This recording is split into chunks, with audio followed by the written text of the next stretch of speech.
This is huge.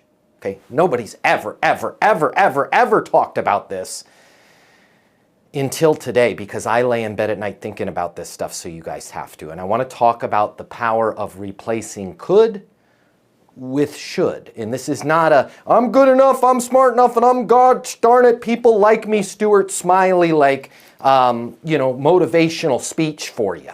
Okay? This is literally in your language. I want you to think about all the times you use the word could, and if you replace that word could with should, how much more you would sell. And let me explain, okay? You guys could be saving a lot more money if you used our 489 solution. You could be making a lot more of blankety blank if we were able to blobbity blah. You could be doing it a lot faster. Anytime you guys use the word could, even though it's true, they could be saving money, saving time, doing it faster. They could be. When you use the word could, it sounds like a sales pitch. It sounds like there's a catch. It sounds like, dare I say, guys, a freaking infomercial, right? You could lose weight if you had our special little pills. Now check out this little paradigm shift from your boy, Matt Easton, your best friend in sales that lays in bed at night thinking about this stuff so you guys don't have to. Start saying should instead.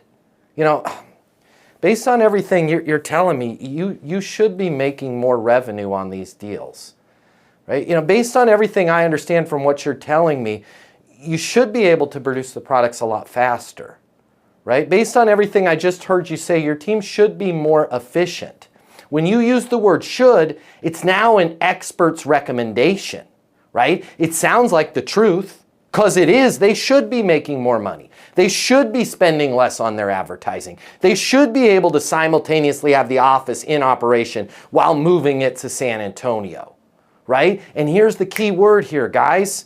When you say should versus could, should sounds like it's something that's rightfully theirs and it's being held back from them, right? You want to do business with somebody that's like, man, Larry, based on everything you're telling me here with the office move, you should absolutely positively be able to move warehouse A over to San Antonio without a single disruption in service. Versus, hey, Larry, based on everything you're telling me, you could literally move the warehouse without a disruption in service. One is a sales pitch. The other is, hell yeah, I should be able to do that.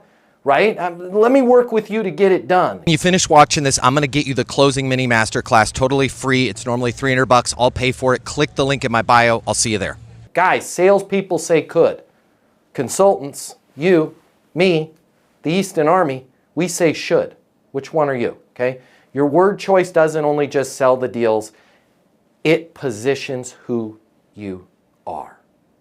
The words that come out of your mouth will help you close the deals, and they'll position who you are. One direction takes you down the road of a salesperson. The other is a consultant that gets a lot more done.